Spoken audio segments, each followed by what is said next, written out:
Well, good evening, ladies and gentlemen. How we doing? Spectre here for another edition of Midnight Rider.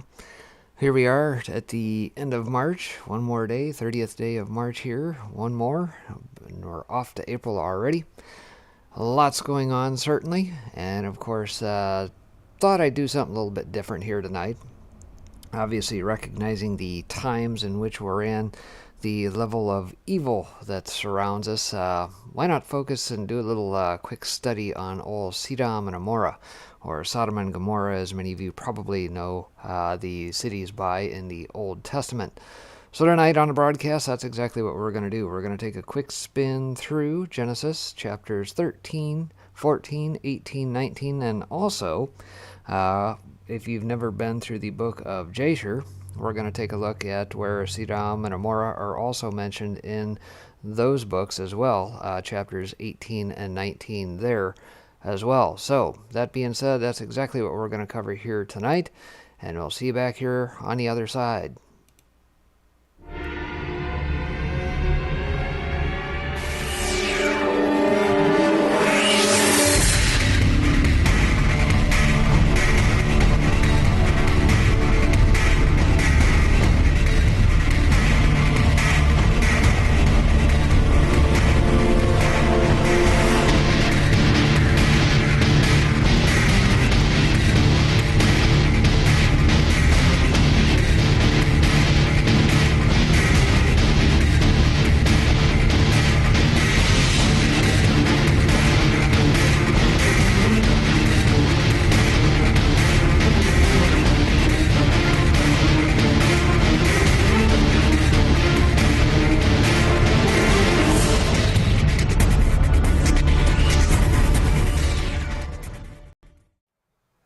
Warning: these social media platforms may be hazardous to your health.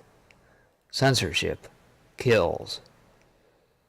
Pain coming. This has been a PSA by Breaking Spectre.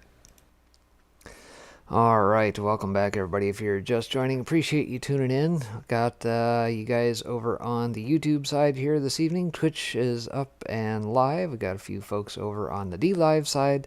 And of course, not to be outdone, we've got our folks over on the Tiger Network here this evening as well. So appreciate you guys tuning in.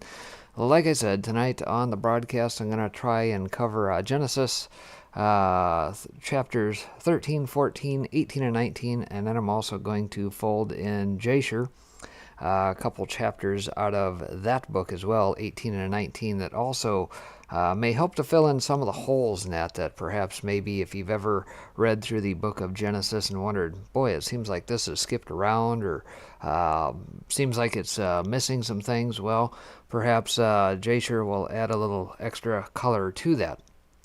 So I think what I'm going to do here this evening, like I said, is I'll go ahead and put it up for you guys to follow along. But I'm actually going to be reading out of a different Bible than what I'm going to show on screen, and that's going to be out of my Sefer Bible. And it's going to have some of the Hebrew translations for names and locations and how it refers to the Lord, things of that nature. So follow along, and we'll get through it.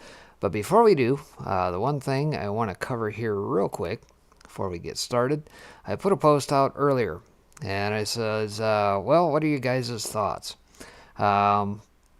Sometimes the news gets a little sporadic, and I'm not the type of person who will just throw some random stuff together, just put a show together and say, here's some news that took place today. There's plenty of other folks that do that.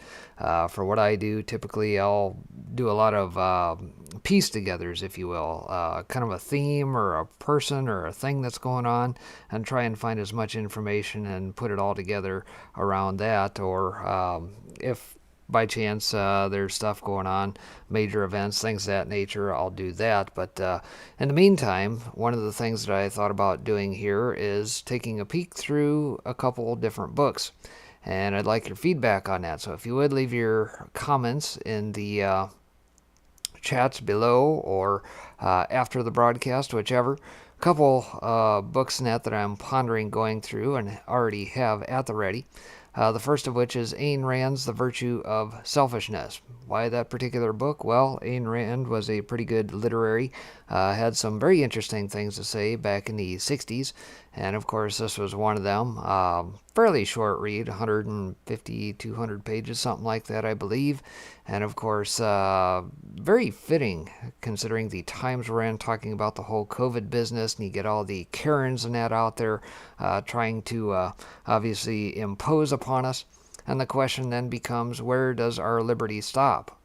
Is there an end to where our liberty stops? Is it where their fear begins? Well, to be determined. And so I thought that would be a fitting book. And of course, the other one, you heard me talk about this one as we went through a Western Journal article that was penned by Michael Flynn here recently. And having gone through the Federalist Papers, having gone through the Constitution, the Declaration of Independence, one of the books in that even Flynn suggested going through, and I personally read in the past, was Alexis de Tocqueville's Democracy in America.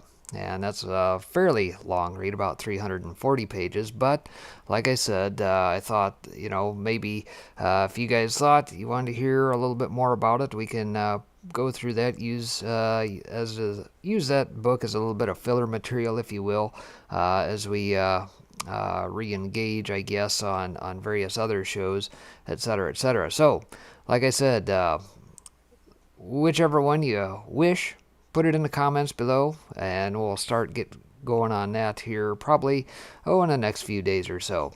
All right, that being said, let's see here. Let me get situated and get this brought up. All right, let me get you, and so,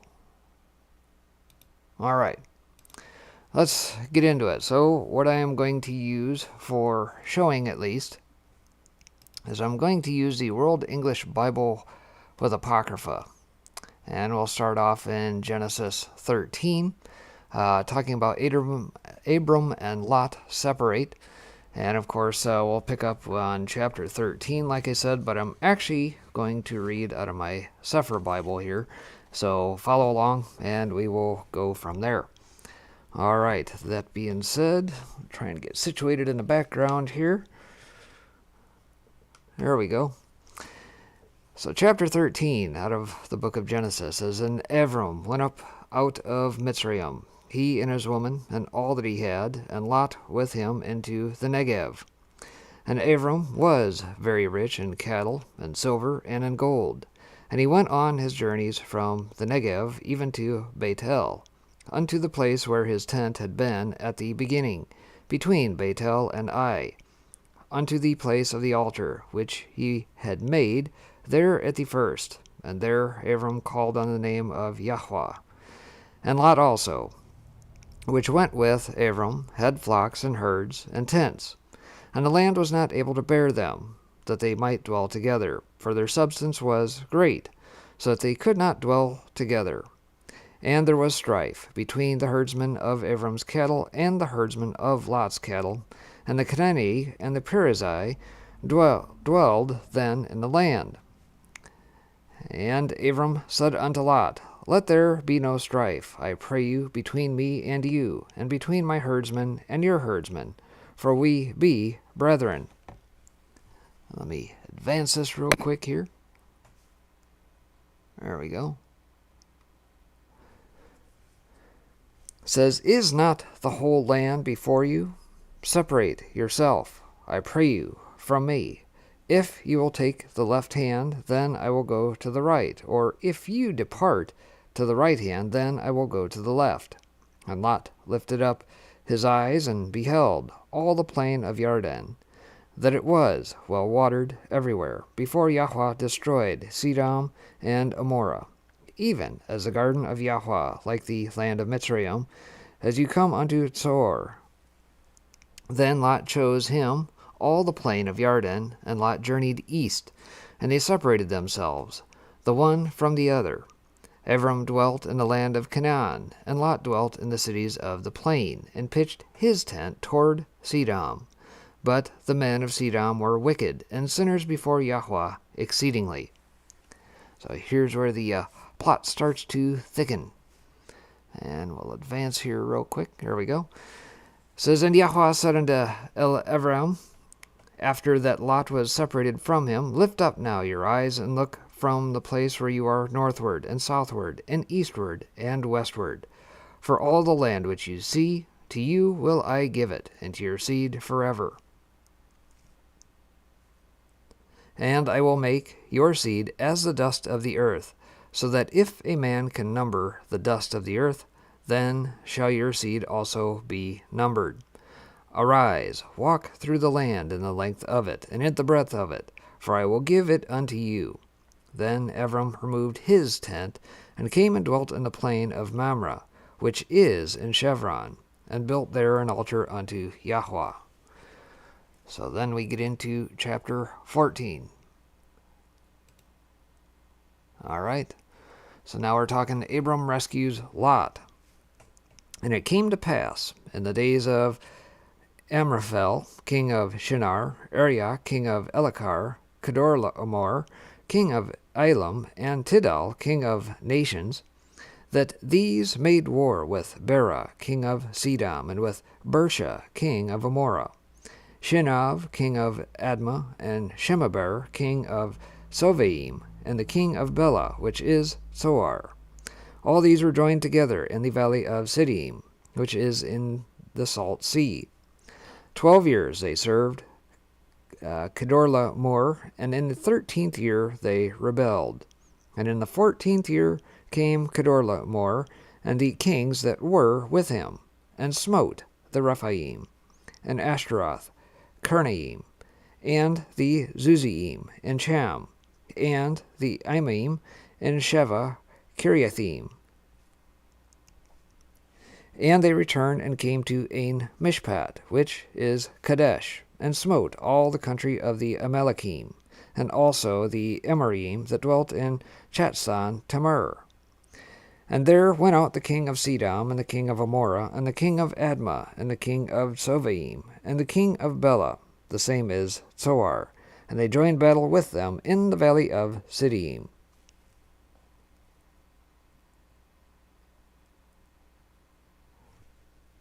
There we go. It says, with Kedorlaomer, the king of Elam, and with Tidal, king of nations, and Amraphel, king of Shinar, and Arioch, king of Elachar, 4 kings with 5. And the valley of Cedom was full of slime pits, and the kings of Cedom and Amorah fled, and fell there, and that remained fled to the and they that remained fled to the mountain. And they took all the goods of Cedom and Amorah, and all their victuals, and went their way. And they took Lot, Abram's brother's son, who dwelt in Cedom, and his goods, and departed. And there came one that had escaped, and told Abram the Ivri, for he dwelt in the plain of Mamre the Emori, brother of Eshcol, and brother of Aner, and these were confederate with Abram. And when Abram heard that his brother was taken captive, he armed his trained servants, born in his own house, 318, and pursued them unto Dan.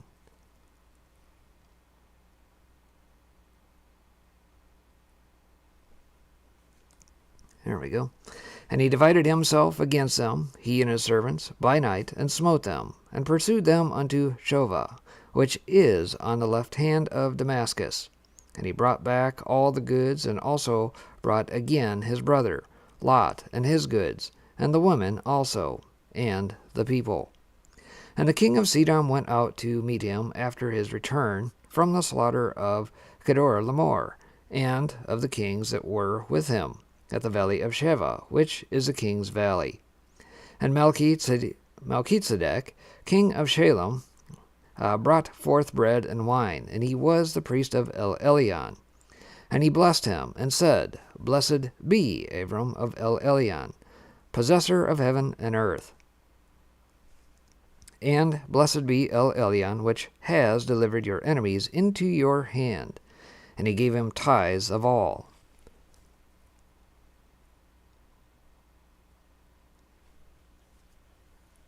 And the king of Cedom said unto Abram, Give me the persons, and take the goods to yourself.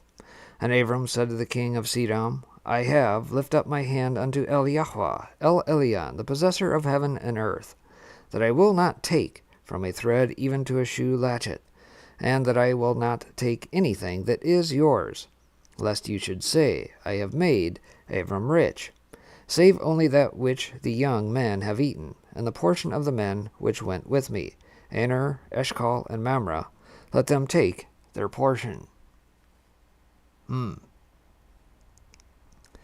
So there you go. That's chapters 13 and 14, where Abram is, or Abram, in this particular case, if you're following along, entered into the land of Cedom and Amorah, Sodom and Gomorrah, as perhaps your translation may say, and what exactly was going on at that particular time.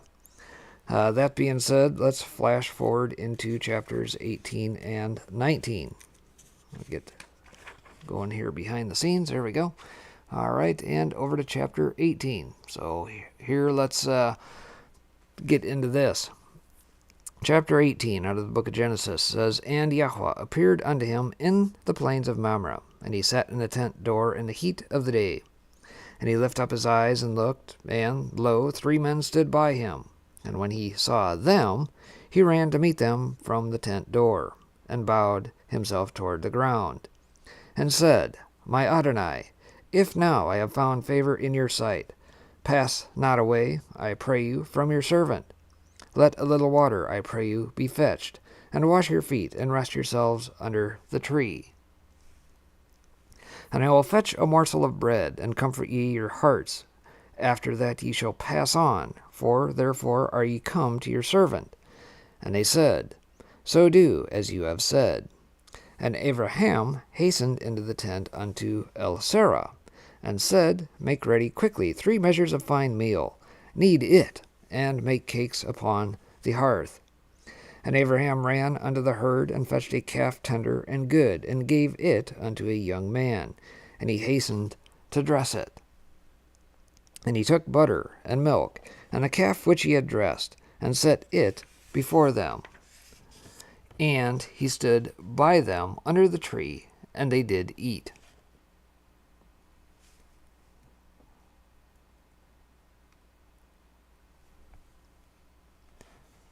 And they said unto him, Where is Sarah, your woman? And he said, Behold, in the tent. And he said, I will certainly return unto you according to the time of life. And lo, Sarah, your woman, shall have a son. And Sarah heard it in the tent door, which was behind him. Now Abraham and Sarah were old, and well stricken in age, and it ceased to be with Sarah after the manner of women. Therefore Sarah laughed within herself, saying, After I am waxed old, shall I have pleasure, my lord, being old also?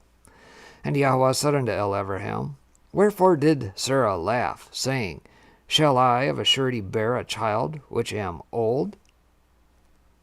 Is anything too hard for Yahweh? At the time appointed I will return unto you, according to the time of life, and Sarah shall have a son. Then Sarah denied, saying, I laugh not, for she was afraid. And he said, Nay, but you did laugh. And the men rose up from thence, and looked toward Cedom, and Abraham went with them to bring them on the way.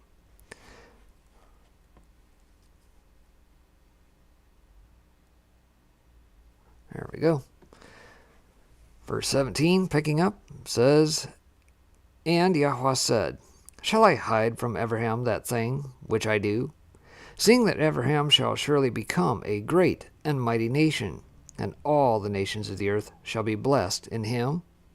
For I know him, that he will command his children and his household after him, and they shall guard the way of Yahweh to do justice and judgment, that Yahweh may bring upon Abraham that which he has spoken of him. And Yahweh said, Because the cry of Cedom and Amorah is great, and because their sin is very grievous, I will go down now, and see whether they have done altogether according to the cry of it, which is come unto me, and if not, I will know.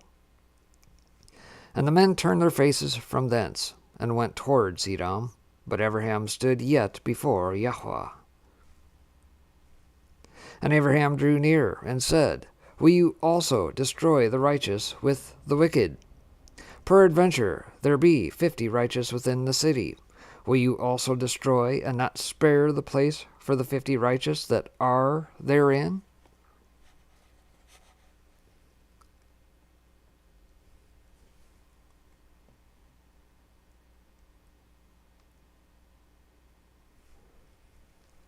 That be far from you to do after this manner, to slay the righteous with the wicked, and that the righteous should be as the wicked that be far from you.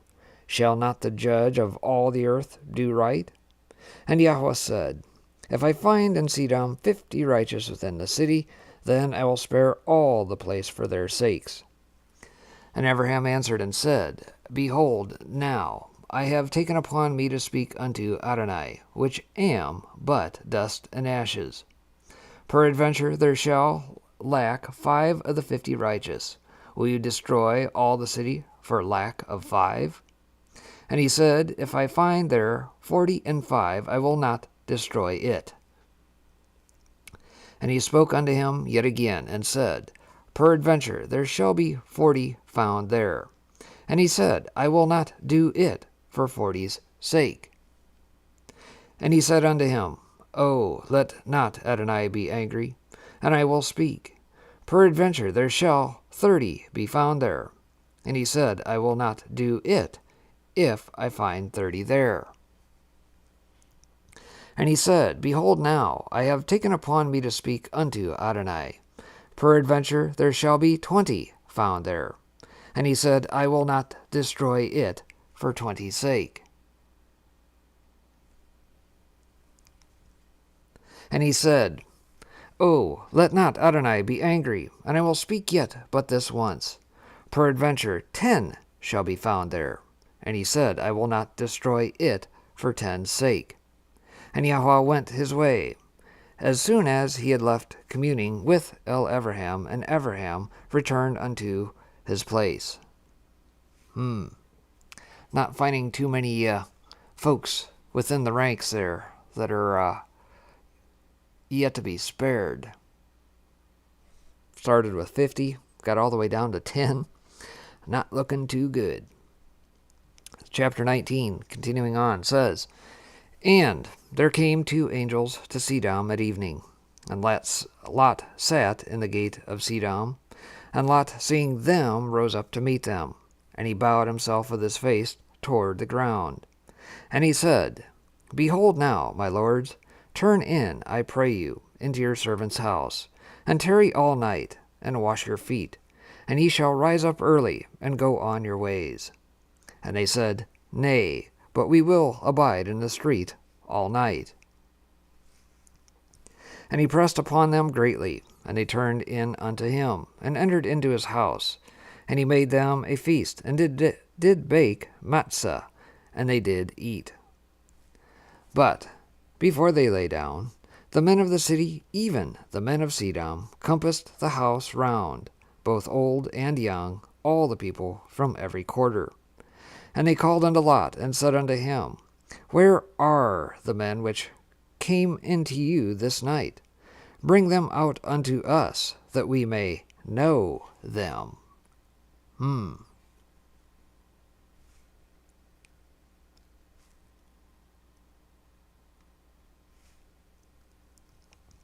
Lot went out at the door unto them, and shut the door after him, and said, I pray you, brethren, do not so wickedly.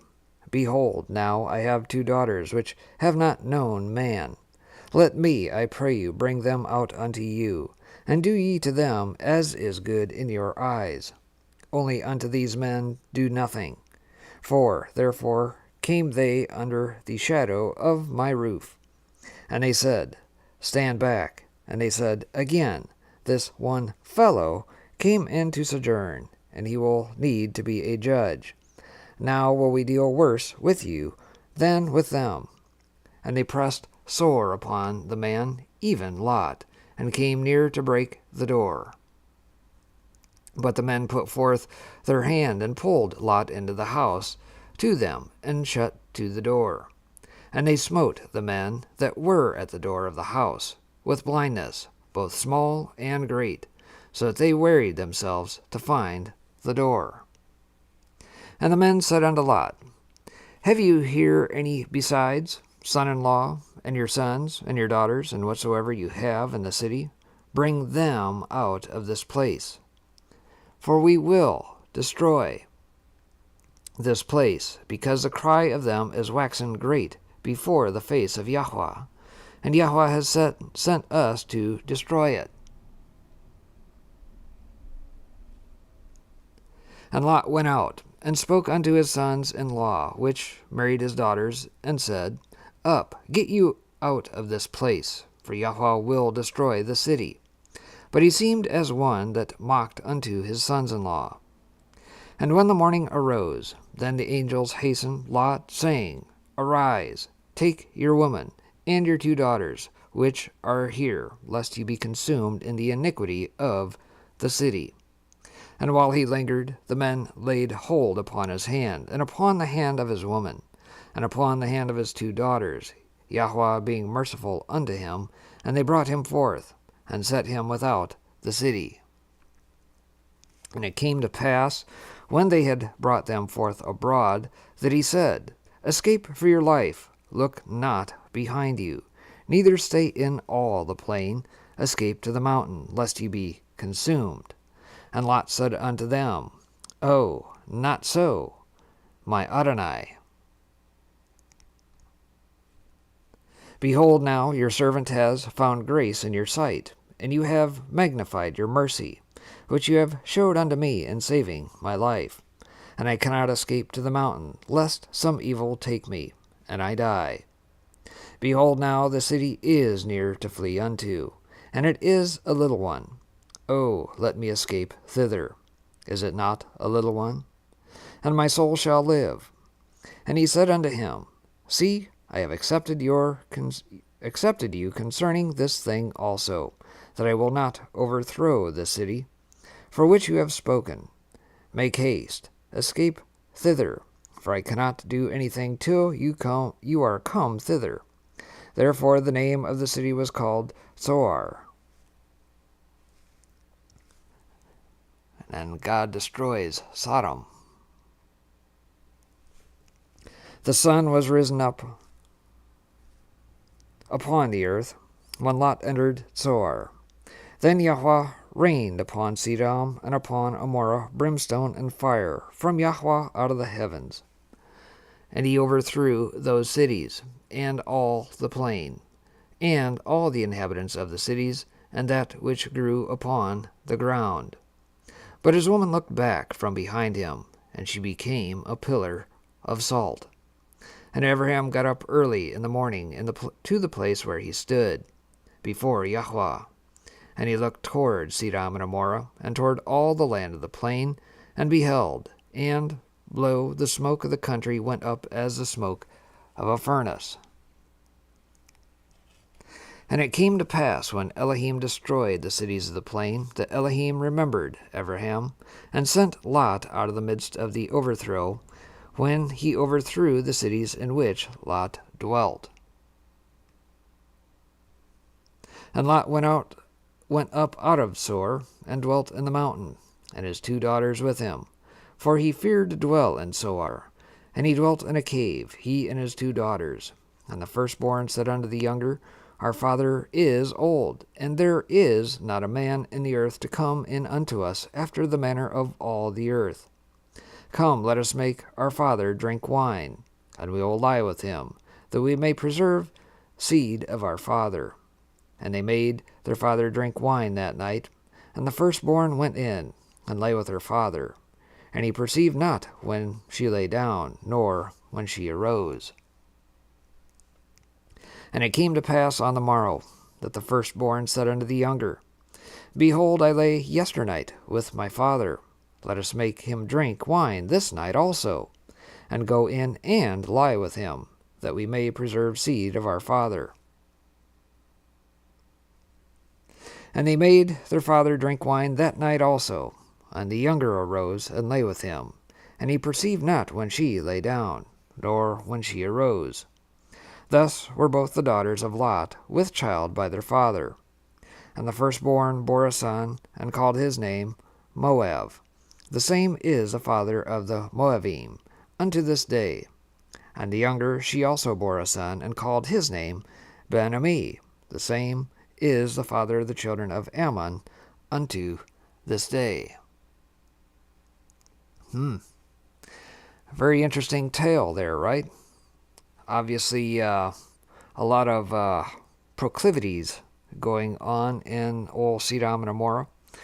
And of course, reading back through chapter 19 into the first parts there, obviously we recognize that the men were, I would say, not exactly in favor of laying with women at the time, but had wished to have proclivities, as it were, with other men. And then, of course, we see at the end of the chapter here what happened to preserve the seed, because they thought after, obviously, Cedom and Amorah were destroyed, that it was pretty much the end of the earth. And so, obviously, we see all sorts of funky shenanigans going on with their sexual escapades back then.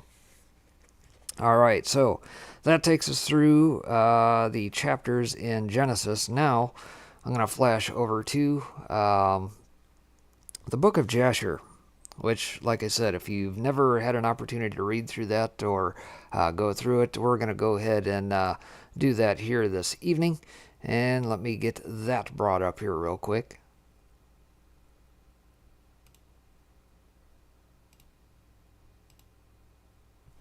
All right, here we go.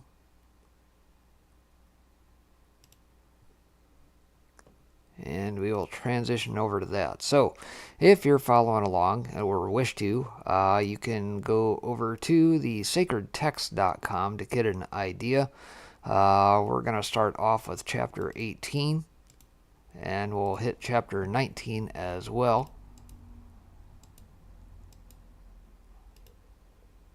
There we go. I'll drop that out in chat if you want to follow along, or if by chance you have your own version, wish to follow along, that's fine too. Let's see. I'm gonna try and scroll this forward for on-screen purposes here.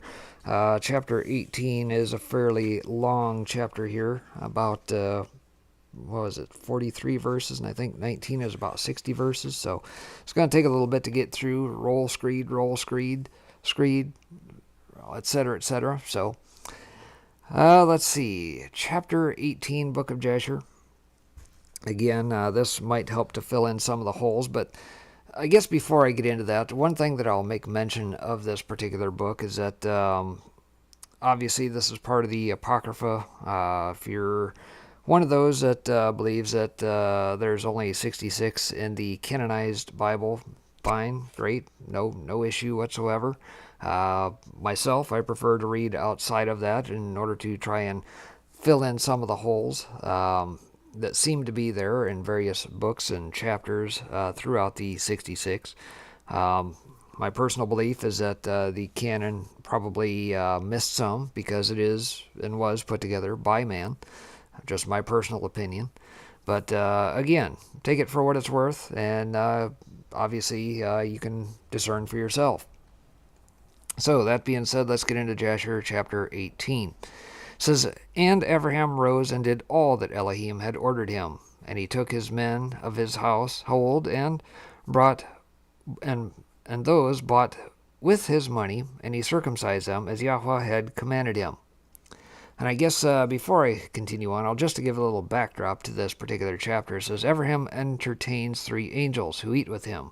Sarah is promised a son. The people of Cedom and Amorah and of all the cities of the plain become very wicked.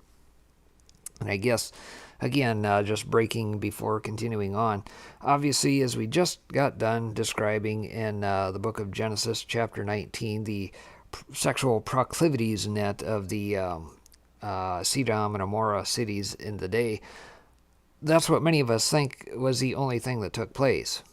Well, you're about to find out that there was a lot more wickedness that took place in those cities, and not just of the sexual nature. And it's interesting to see the parallels to the things we see playing out here today. So, that being said, let's continue on verse 2. It says, "And there was not one left whom he did not circumcise. And Abraham and his son Ishmael were circumcised in the flesh of their foreskin. 13 years old was Ishmael when he was circumcised in the flesh of his foreskin. And in the third day Abraham went out of his tent and sat at the door to enjoy the heat of the sun, during the pain of his flesh. And Yahweh appeared to him in the plain of Mamre, and sent 3 of his ministering angels to visit him. And he was sitting at the door of the tent. And he lifted his eyes and saw, and lo, 3 men were coming from a distance. And he rose up and ran to meet them. And he bowed down to them and brought them into his house. And he said to them, If now I have found favor in your sight, turn in and eat a morsel of bread. And he pressed them, and they turned in and gave them water, and they washed their feet. And he placed them under a tree at the door of the tent. And Abraham ran and took a calf tender and good, and he hastened to kill it, and gave it to his servant Eliezer to dress. And Abraham came to Sarah into the tent, and he said to her, Make ready quickly 3 measures of fine meal, knead it, and make cakes to cover the pot containing the meat. And she did so. And Abraham hastened and brought before them butter and milk, beef and mutton, and gave it before them to eat before the flesh of the calf was sufficiently done. And they did eat. And when they had done eating, one of them said to him, I'll return to you according to the time of life, and Sarah, your woman, shall have a son.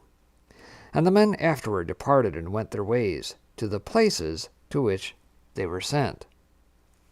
In those days all the people of Cedom and Amorah, and of the whole 5 cities, were exceedingly wicked and sinful against Yahweh, and they provoked Yahweh with their abominations. And they strengthened in aging abominably and scornfully before Yahweh, and their wickedness and crimes were in those days great before Yahweh.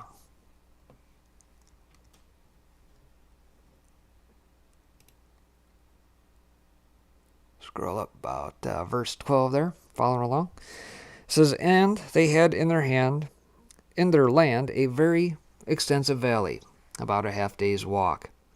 And in it there were fountains of water, and a great deal of herbage surrounding the water. And all the people of Cedom and Amorah went there 4 times in the year, with their women and children, and all belonging to them. And they rejoiced there with timbrels and dances.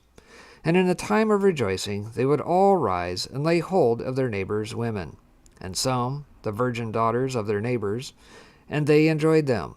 And each man saw his woman and daughter in the hands of his neighbor, and did not say a word. And they did so from morning to night. And they afterward returned home, each man to his house, and each woman to her tent. So they always did 4 times in the year. Also, when a stranger came into their cities, and brought goods which he had purchased with a view to dispose of there, the people of these cities would assemble, men, women, and children, young and old, and go to the man and take his goods by force, giving a little to each man, until there was an end to all the goods of the owner which he had brought into the land. And if the owner of the goods quarreled with them, saying, What is this work which you have done to me?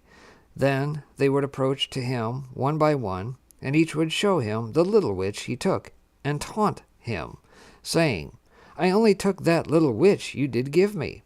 And when he heard this from them all, he would arise and go from them in sorrow and bitterness of soul, when they would all arise and go after him, and drive him out of the city with great noise and tumult. And there was a man from the country of Elam, who was leisurely going on the road, seated upon his ass, which carried a fine mantle of diverse colors, and the mantle was bound with a cord upon the ass. And the man was on his journey, passing through the street of Cedom, when the sun set in the evening, and he remained there in order to abide during the night. But no one would let him into his house. And at that time there was in Cedom a wicked and mischievous man, one skillful to do evil. and his name was Hadad. And he lifted up his eyes and saw the traveler in the street of the city. And he came to him and said, Whence come you, and whither do you go? And the man said to him, I am traveling from Chevron to Elam, where I belong. And as I passed the sunset, and no one would suffer me to enter his house, though I had bread and water, and also straw and provender for my ass, and am short of nothing. And Hadad answered and said to him, All that you shall want shall be supplied by me, but in the street you shall not abide all night. And Hadad brought him to his house, and he took off the mantle from the ass with the cord, and brought them to his house, and he gave the ass straw and provender, while the traveler ate and drank in Hadad's house, and he abode there that night.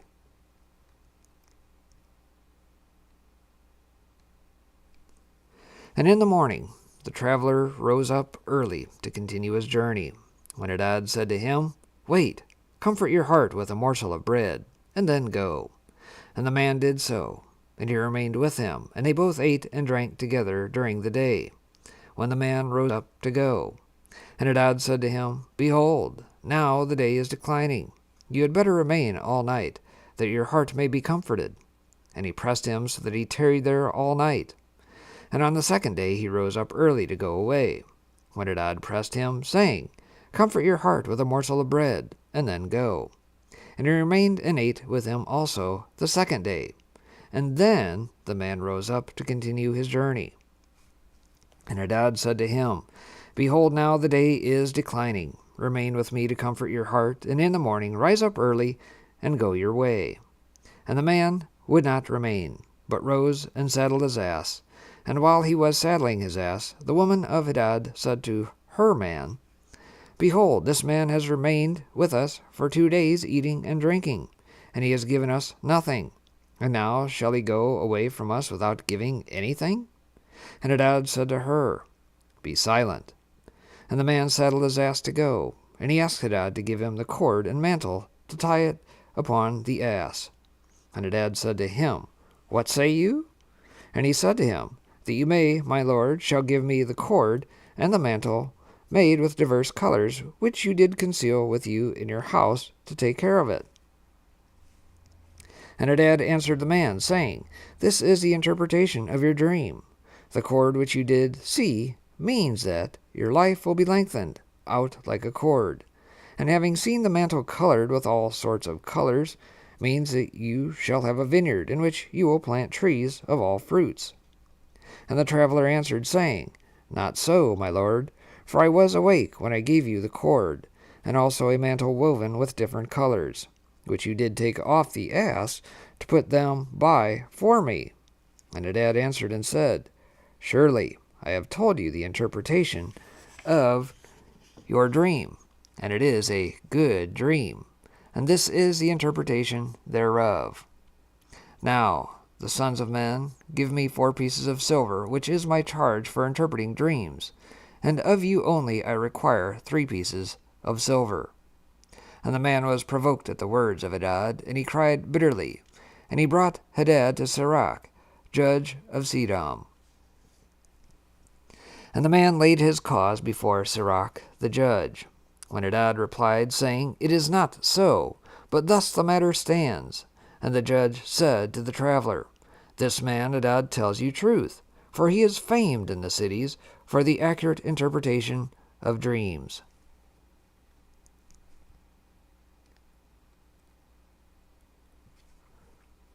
And the man cried at the word of the judge, and he said, Not so, my lord, for it was in the day that I gave him the cord and mantle which was upon the ass, in order to put them by in his house. And they both disputed before the judge, the one saying, Thus the matter was, and the other declaring otherwise. And Hadad said to the man, Give me 4 pieces of silver that I charge for my interpretations of dreams. I will not make any allowance, and give me the expense of the 4 meals that you did eat in my house. And the man said to Hadad, Truly, I will pay you for what I ate in your house. Only give me the cord and mantle which you did conceal in your house. And Hadad replied before the judge, and said to the man, Did I not tell you the interpretation of your dream. The cord means that your days shall be prolonged like a cord, and the mantle, that you will have a vineyard in which you will plant all kinds of fruit trees. This is the proper interpretation of your dream. Now give me the 4 pieces of silver that I require as a compensation, for I will make you no allowance.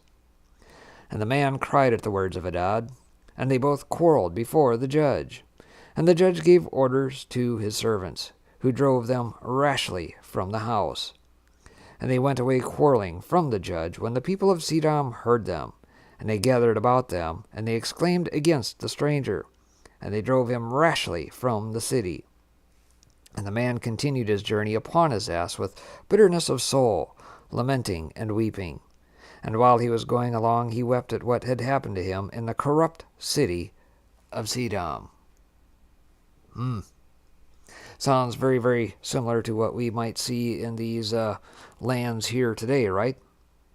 Corrupt judges, corrupt people. The whole town, it seems, had conspired against the one man. Oh no, you didn't bring that. That was an illusion. That was an interpretation of a dream. That is what I tell you. You didn't come with these goods on your donkey. No, that didn't happen. Judge says so. Here's the orders, right? Very interesting. So on to chapter 19. Continuing on, to give a little backdrop to this chapter, says the abominations of the people of Cedom and Amorah. 2 angels sent to save Lot, the cities of the plain and all their inhabitants destroyed by fire. So obviously these 2 chapters, like I said, tend to perhaps fill in the blanks a little bit more so of just how wicked these 2 cities were in the book of Genesis. Chapter 19 says, And the cities of Cedom had 4 judges to 4 cities, and these were their names: Sirach in the city of Cedom, Sharkad in Amorah, Zavnak in Admah, and Menon in Sovaim. And Eliezer, Abraham's servant, applied to them different names, and he converted Sirach to Shakra, Sharkad to Shakrura, Zavnak to Kezavim, and Menon to Matzladin. And by desire of their 4 judges, the people of Cedom and Amorah had beds erected in the streets of the cities. And if a man came to these places, they laid hold of him, and brought him to one of their beds, and by force made him to lie in them. And as he lay down, 3 men would stand at his head, and 3 at his feet, and measure him by the length of the bed. And if the man was less than the bed, these 6 men would stretch him at each end. And when he cried out to them, they would not answer him. And if he was longer than the bed, they would draw together the 2 sides of the bed at each end, until the man had reached the gates of death. And if he continued to cry out to them, they would answer him, saying, Thus shall it be done to a man that comes into our land. And when the men heard all these things that the people of the cities of Cedom did, they refrained from coming there. And when a poor man came to their land, they would give him silver and gold, and cause a proclamation in the whole city not to give him a morsel of bread to eat. And if the stranger should remain there some days, and die from hunger, not having been able to obtain a morsel of bread, then at his death all the people of the city would come and take their silver and gold, which they had given to him. And those that could recognize the silver or gold which they had given him took it back. And at his death they also stripped him of his garments, and they would fight about them. And he that prevailed over his neighbor took them. They would after that carry him and bury him under some of the shrubs in the deserts. So they did all the days to anyone that came to them, and died in their land. And in the course of time Sarah sent Eliezer to Cedom, to see Lot, and inquire after his welfare. And Eliezer went to Cedom, and he met a man of Cedom, fighting with a stranger. And the man of Cedom stripped the poor man of all his clothes, and went away. And this poor man cried to Eliezer, and supplicated his favor on account of what the man of Cedom had done to him. And he said to him, Why do you act thus to the poor man who came to your land? And the man of Cedom answered Eliezer, saying, Is this man your brother, or have the people of Cedom made you a judge this day, that you speak about this man? And Eliezer strove with the man of Cedom on account of the poor man. And when Eliezer approached to recover the poor man's clothes from the man of Cedom, he hastened, and with a stone smote Eliezer in the forehead. And the blood flowed copiously from Eliezer's forehead. And when the man saw the blood, he caught hold of Eliezer, saying, Give me my hire for having rid you of this bad blood that was in your forehead, for such is the custom and the law in our land. And Eliezer said to him, You have wounded me, and require me to pay your hire? And Eliezer would not hearken to the words of the man of Cedom. And the man laid hold of Eliezer, and brought him to Shecharah, to the judge of Cedom, for judgment. And the man spoke to the judge, saying, I beseech you, my lord, thus has this man done. For I smote him with a stone, that the blood flowed from his forehead, and he is unwilling to give me my hire. And the judge said to Eliezer, This man speaks truth to you. Give him his hire, for this is the custom in our land. And Eliezer heard the words of the judge, and he lifted up a stone and smote the judge, and the stone struck on his forehead, and the blood flowed copiously from the forehead of the judge. And Eliezer said, If this then is the custom in your land, give you unto this man what I should have given him, for this has been your decision. You did decree it. And Eliezer left the man of Cedom with the judge, and he went away. And when the kings of Elam had made war with the kings of Cedom, the kings of Elam captured all the property of Cedom, and they took Lot captive with his property. And when it was told to Abraham, he went and made war with the kings of Elam, and he recovered from their hands all the property of Lot, as well as the property of Cedom.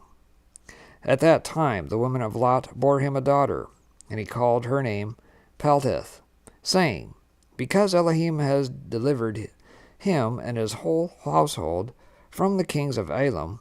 And Peltith, daughter of Lot, grew up, and one of the men of Cedom took her for a woman. And a poor man came into the city to seek a maintenance, and he remained in the city some days. And all the people of Cedom caused a proclamation of their custom not to give this man a morsel of bread to eat, until he dropped dead upon the earth. And they did so. And Peltith, the daughter of Lot, saw this man lying in the streets, starved with hunger, and no one would give him anything to keep him alive. And he was just upon the point of death. And her soul was filled with pity on account of the man. And she fed him secretly with bread for many days. And the soul of this man was revived. For when she went forth to fetch water, she would put the bread in the water pitcher. And when she came to the place where the poor man was, she took the bread from the pitcher, and gave it to him to eat. So she did many days. And all the people of Cedom and Amorah wondered how this man could bear starvation for so many days. And they said to each other, This can only be that he eats and drinks, for no man can bear starvation for so many days or live as this man has, without even his countenance changing. And 3 men concealed themselves in a place where the poor man was stationed, to know who it was that brought him bread to eat. And Peltith, daughter of Lot, went forth that day to fetch water, and she put bread into her pitcher of water. And she went to draw water by the poor man's place, and she took out the bread from the pitcher, and gave it to the poor man, and he ate it. And the 3 men saw what Peltith did to the poor man. And they said to her, It is you, then, who has supported him, and therefore has he not starved, nor changed in appearance, nor died like the rest. And the 3 men went out of the place in which they were concealed, and they seized Peltith, and the bread which was in the poor man's hand. And they took Peltith, and brought her before their judges. And they said to them, Thus did she do, and it is she who supplied the poor man with bread. Therefore did he not die all this time. Now, therefore, declare to us the punishment due to this woman for having transgressed our law. And the people of Cedom and Amorah assembled, and kindled a fire in the street of the city. And they took the woman and cast her into the fire, and she was burned to ashes. And in the city of Admah there was a woman to whom they did the like. For a traveler came into the city of Admah to abide there all night, with the intention of going home in the morning. And he sat opposite the door of the house of the young woman's father, to remain there, as the sun had set when he had reached that place. And the young woman saw him sitting by the door of the house.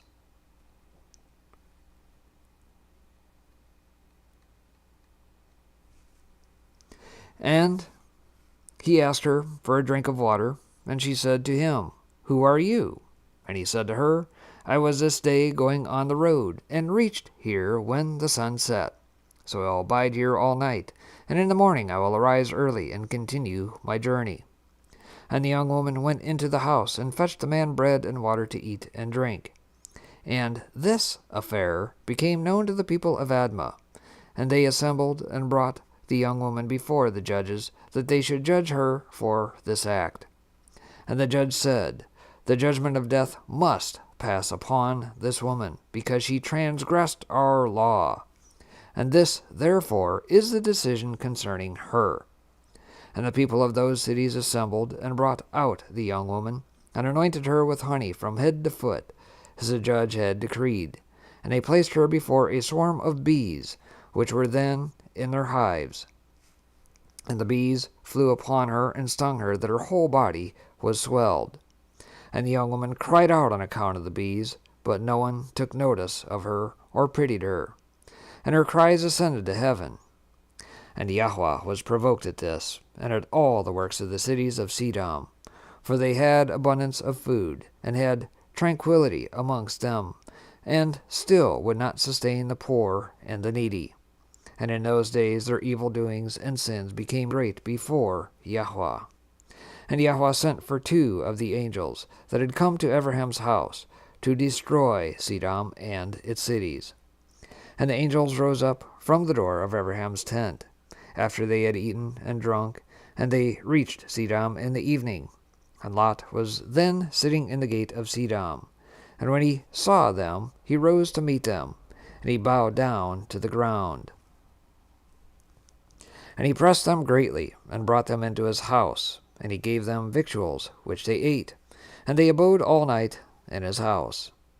And the angels said to Lot, Arise, go forth from this place, you and all belonging to you, lest you be consumed in the iniquity of this city, for Yahweh will destroy this place. And the angels laid upon the hand of Lot, and upon the hand of his woman, and upon the hands of his children, and all belonging to him. And they brought him forth, and set him without the cities.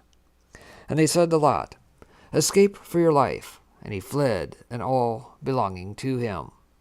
Then Yahweh rained upon Cedom, and upon Amorah, and upon all these cities brimstone and fire from Yahweh out of heaven.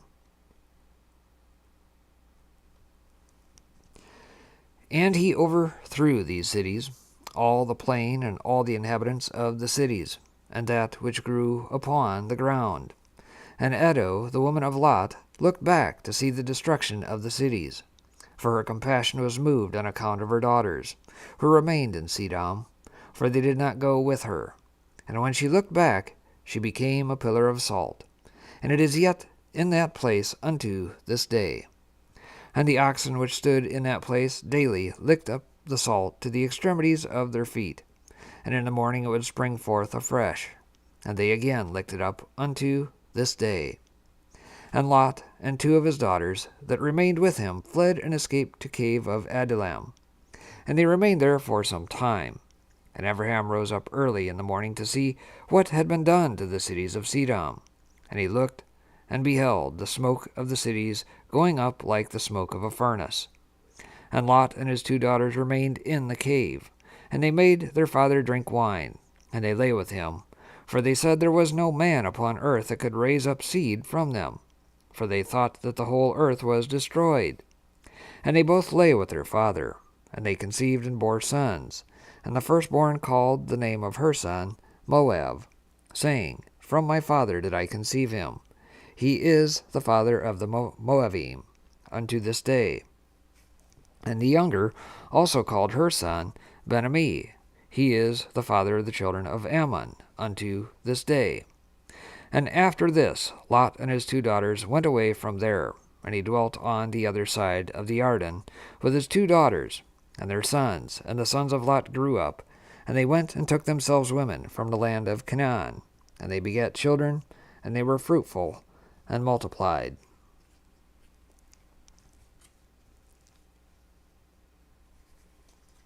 Very, very interesting, right?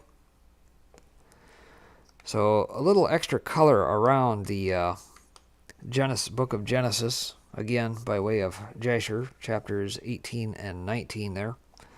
But the couple accounts in that were not told or we hear of in the book of Genesis, the accounts of just how wicked their justice system was, right? The judge siding with basically the equivalent of the plaintiff, the one bringing the charge against them for not giving them wages for their hire, whether it be the fortune telling or dream interpretation, whichever. Just the cruel wickedness, or the fact that you had one of the guys that tried to get his hire for smiting somebody in the forehead and saying, I rid you of bad blood. Give me my hire. Where's my sixpence? Where's my silver? Where's my gold for that? Right? And, of course, the defendant in that particular case says, what the hell with that? Smote the dang judge and says, there you go. There's your hire. Tit for tat, basically, right? And then, of course, again, highlighting the fact that the cities, again, not just the sexual escapades and that we traditionally know Cedom and Amorah for, Sodom and Gomorrah, but also the fact that they rolled up the town on folks coming in who sojourned, who were on long journeys, that it was almost a game to them, if you will, to allow whoever came into the city, don't even bother to feed them, let them wither away and die. And that was kind of their law of the land or law of the city at that particular time, right? So, again, that just highlights the wickedness of the cities. And, you look at what is playing out here today. You read through the headlines. Just here today, I can't remember if it was Gateway Pundit, Epoch Times, whichever one, talking about somebody, an older woman, was hit on the streets, and the guy, I don't know if it was on closed circuit TV or what have you, the guy didn't even bother to turn around as he walked through the door of his apartment building. I mean, that's where we're at, folks. It's going to become exceedingly worse. Here we are, we've got a guy who thinks it's cool to put 666 pairs of shoes with human blood in them, puts a video out there riding the lap of Satan as if to mock the whole thing. It's not going to end well for these folks. And for God's sake, do not bother to turn back and look, lest you be like Lot's wife and turn to a pillar of salt.